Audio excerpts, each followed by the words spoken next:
Welcome to the series of mid term exams preparation. ये mid term exams की preparation series की video है। Complete series इस channel के ऊपर अपलोड की जा रही है और आज की वीडियो के अंदर आपको FIN 611 के मिड टर्म के सॉल्व MCQs करवाए जा रहे हैं मिड टर्म एग्ज़ाम्स की प्रिपरेशन के लिए। तो शुरू करते हैं आज के इस ट्यूटोरियल को। इसमें सबसे पहले कि which of the following entities profit oriented, इनमें से कौन सी एंटिटी, कौन सा बिजनेस ऐसा है जो प्रॉफिट ओरिएंटेड है, जिसका मतलब है प्रॉफिट अर्न करना, वो है लिमिटेड कंपनी। जितनी भी कंपनीज होती हैं तकरीबन ये प्रॉफिट ओरिएंटेड होती हैं। उसके आगे which of the following is not included in the credit size of cash book.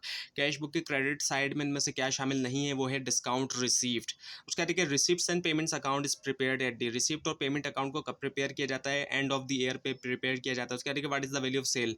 Sales की क्या वैल्यू होगी if the cost of good sold is, अगर कॉस्ट ऑफ गुड सोल्ड 3000 और ग्रॉस प्रॉफिट जो है 20% ऑफ सेल है, so value है इसकी 3750। उसके बाद if the honours equity and liabilities of a business ABC are worth 70,000 and 19,000 respectively, then total assets consist of। अगर ऑनर्स इक्विटी और जो लाइबिलिटीज़ है बिजनेस ABC की वो है उनकी वर्थ 70,000 19,000, तो जो टोटल एसेट्स है वो कितने हैं, वो है 89,000। उसके बाद ये कि the debit side of branch account branch stock account indicate, जो डेबिट साइड है ब्रांच अकाउंट स्टॉक अकाउंट की, वो इंडिकेट करता है इनमें से किसको, वो इंडिकेट करता है इनफ्लो ऑफ स्टॉक को।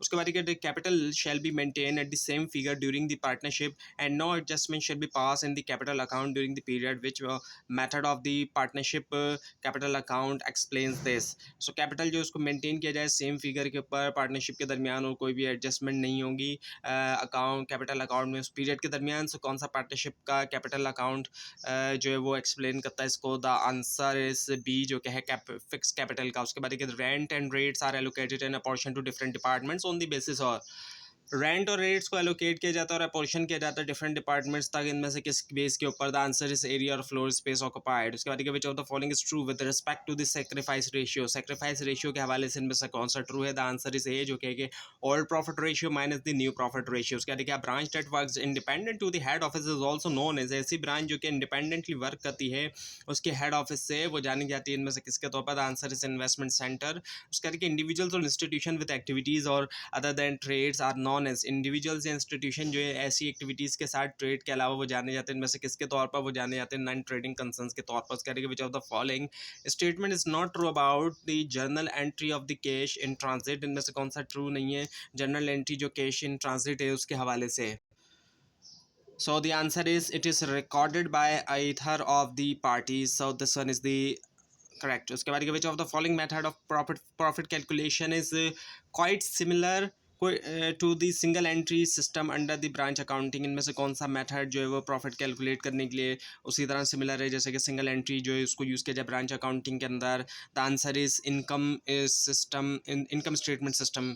उसके बाद के अंडर सिंगल एंट्री सिस्टम के अंडर में which of the following is prepared in order to have an idea about the financial position on a particular date. इनमें से किसको जो है वो प्रिपेयर किया जाता है ताकि एक आइडिया हो जाए फाइनेंशियल पोजीशन के बारे में एक पार्टिकुलर डेट के ऊपर? The answer is statement of affairs. उसके बाद which one of the following reasons if occurs, इनमें से कौन सा रीजन जो है अगर होता है would change the constitution of the partnership, वो चेंज कर देगा वो कॉन्स्टिट्यूशन पार्टनरशिप का? The answer is retirement of an existing partner की रिटायरमेंट होना। उसके बाद which of the following statement is true about the branch trial balance. इनमें से कौन सा स्टेटमेंट सही है ब्रांच ट्रायल बैलेंस के बारे में? वो ये है कि A, it is prepared by the head office. उसके बाद ये which of the following account will be for the distribution of profit to partner. इनमें से कौन सा अकाउंट क्रेडिट किया जाएगा डिस्ट्रीब्यूशन ऑफ प्रॉफिट जो है पार्टनर्स के लिए? द आंसर इज सी, जो कि है पार्टनर्स कैपिटल अकाउंट। और उसके बाद आया था फिर which of the following account will be credited for salary payable to partners against the distribution of profit.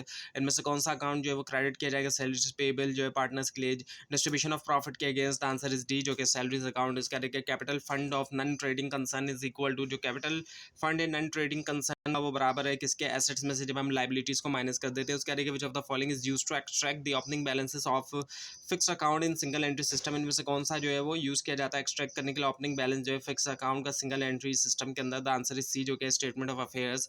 उसके बाद which of the following is not a feature of goods send to branch account under the stock and debtor system. इनमें से कौन सा जो है वो नहीं है फीचर जो है गुड्स जिनको भेजा जाता है ब्रांच अकाउंट में स्टॉक और डेटर सिस्टम के under? The answer is none of the given options. उसके बाद what would be the value of the total sales by head office, total sales की क्या वैल्यू होगी हेड ऑफिस की तरफ से, the goods sent to independent branch, और अगर गुड्स जो कि भेजे जाते हैं इंडिपेंडेंट ब्रांच को 50,000 and sales by head office, और सेल्स जो है हेड ऑफिस की तरफ से होती है 40,000 की, द आंसर इज 90,000। उसके बाद ये कहता है credit balance in the income and expenditure account indicates, credit balance जो होता है इनकम एंड एक्सपेंडिचर अकाउंट्स में वो क्या इंडिकेट करता है, the answer is A, the income of excess of income over expenditure, इनके इनकम ज़्यादा है एक्सपेंडिचर के मुकाबले में। उसके बाद देखिए sales of department A and department B are 1200 and 300 respectively, sales जो होती है डिपार्टमेंट ए और बी की कुछ इस तरीके से होती है कि 1200 और 300 होती है। Total selling expenses are 150, total selling expenses 150 है, then the selling expense allocated to department B, फिर जो सेलिंग एक्सपेंस एलोकेट किया जाएगा डिपार्टमेंट बी को वो इनमें से क्या है, वो है 30। उसके बाद देखिए the value of whole business is 6 lakh and net assets और capital is 320 lakh, what is the value of goodwill, अगर पूरे बिजनेस की वैल्यू 6 लाख और नेट एसेट्स या फिर जो कैपिटल है वो 3,20,000, सो गुडविल की वैल्यू क्या है, वो है 2,80,000 जो है उसकी वैल्यू है।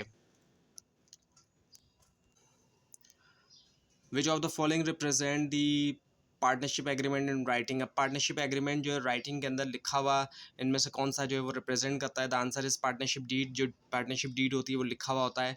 उसके बाद mister is the incoming partner is to bring 66,000 by the way of goodwill for the 1/5 share in the firm's profit, the total goodwill of the firm will be evaluated as, mister A जो है वो incoming partner जो कि लेकर आ रहे हैं 6,000 जो है गुडविल के ज़रिए 1/5 शेयर जो है फर्म की प्रॉफिट में, सो जो टोटल गुडविल होगा फर्म का उसको वैल्यूट किया जाएगा इनमें से किसके ऊपर, वो है 30,000। उसके बाद the difference between the cost price and invoice price is known as, जो डिफरेंस है कॉस्ट प्राइस और इनवॉइस प्राइस के दरमियान वो जाना जाता है लोडिंग के तौर पर। क्या है कि in non profit organisation the excess of total assets over the total external liabilities is called, non profit organisation में जो एक्सेस है टोटल एसेट्स का टोटल एक्सटर्नल लाइबिलिटीज के ऊपर वो खिलाया जाता है, इनमें से क्या वो कैपिटल फंड खिलाया जाता है। उसके बाद profit of the business can be measured as an increase in profit, जो होता है बिजनेस का उसको मेजर किया जा सकता है इंक्रीज होना इनमें से किसके तौर पर, द आंसर इज ए, वो है the net worth of the business.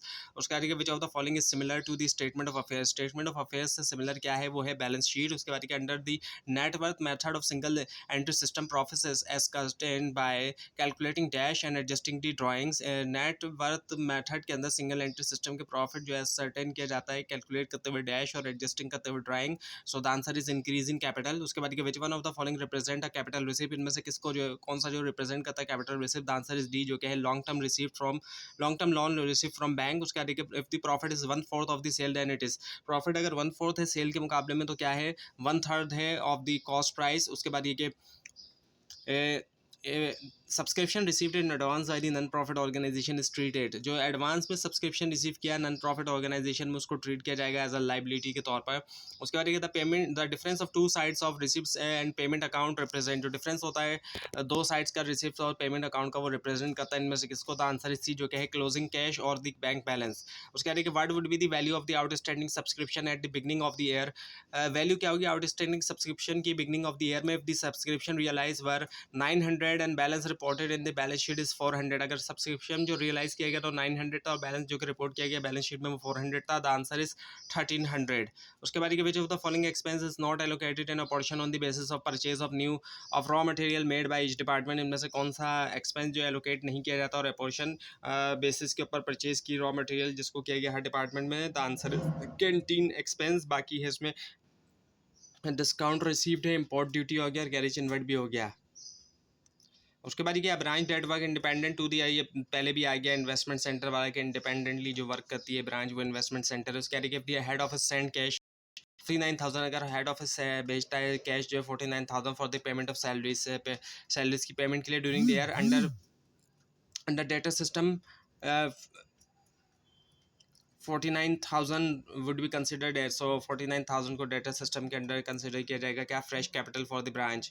उसके बाद the difference between cost price and invoice price is known as the loading, ये भी रिपीट हुआ है। उसके बाद which of the following is true about independent branch, independent के बारे में इनमें से क्या ट्रू है, वो ये कि books are prepared on double entry system, double entry system पे बुक्स प्रिपेयर की जाती है। Following account is not attributed to the books of an independent branch, इनमें से कौन सा जो अकाउंट है नहीं किया जाता books of an independent branch को, the answer is D which is the capital account. उसके बाद which of the following represent the partnership agreement in writing, इनमें से कौन सा जो है वो पार्टनरशिप एग्रीमेंट राइटिंग में बताता है वो पार्टनरशिप डीड होता है। उसके बाद which of the following statements not true about the branch trial balance, branch trial balance के बारे में इनमें से कौन सा ट्रू नहीं है, द आंसर इज ए जो कि it is prepared by the head office. और उसके बाद ये mister A is the incoming partner. अब ये जो है इनकमिंग पार्टनर है ये भी रिपीट हुआ है कि वो लेकर आते हैं 6000 जो है वे ऑफ गुडविल के ज़रिए, और 1/5 उनको शेयर मिलता है। सो जो टोटल गुडविल है उसको किस तरीके से क्या वैल्यू के ऊपर उसको हम कैलकुलेट करेंगे 60,000 के ऊपर। और उसके बाद है फिर क्या, the value of whole business is 6 lakh and net add of capital is 320। What is the value of the goodwill under the capitalisation method. अब पूरी वैल्यू जो है बिजनेस की 6 लाख है, जबकि नेट एसेट्स या कैपिटल बनते हैं 320। तो अब गुडविल की वैल्यू क्या है, जो इन दोनों का डिफरेंस है वो गुडविल की वैल्यू है 2,80,000। उसके आगे which of the following is true with respect to the loss on revaluation of assets and liabilities, इनमें से कौन सा ट्रू है लॉस के हवाले से जो कि रिवैल्यूएशन ऑफ एसेट्स और लाइबिलिटीज के ऊपर है, the answer is C revaluation account is debited. उसके बाद which of the following account will be credited in the case of decrease in the value of machinery to make a revaluation of all assets and liabilities, इनमें से कौन सा account credit किया जाएगा in case of decrease, अगर हम decrease करते हैं वैल्यू के अंदर मशीनरी की ताकि करें एक रिवैल्यूएशन जो तमाम एसेट्स और लाइबिलिटी का, द आंसर इज ए जो कि है मशीनरी अकाउंट। उसके बाद which of the following entities profit oriented, the answer is limited company. उसके बाद which of the following method of profit calculation is quite similar to the single entry system under the branch accounting, इनमें से कौन सा method जो है profit calculation का बिल्कुल इसी तरह से जिस तरह से सिंगल एंट्री सिस्टम होता है ब्रांच अकाउंटिंग के under, the answer is B which is the debtor system. और उसके बाद आता है फिर हमारे पास which of the following is not a feature of the branch cash account under the stock and debtor system, इनमें से कौन सा फीचर नहीं है ब्रांच कैश अकाउंट का स्टॉक और डेटा सिस्टम के under, the answer is C जो कि it is debited with the branch expenses during the year. उसके बाद आता है in branch accounting under the debtor systems of a profit calculation which of the following is not accounted for in the books of head office, in branch accounting के अंदर data systems जो है profit calculation का उसके अंदर इनमें से कौन सा जो है वो अकाउंट नहीं किया जाता बुक्स ऑफ हेड ऑफिस के अंदर, the answer is A which is the cash sales of branch. उसके बाद ये कि which of the following will be account will be debited for the distribution of profit to partners, अब answer है इसका profit and loss account. उसके बाद branch that works independent to the head office is also known as investment centre, ये फिर दोबारा repeat हो गया।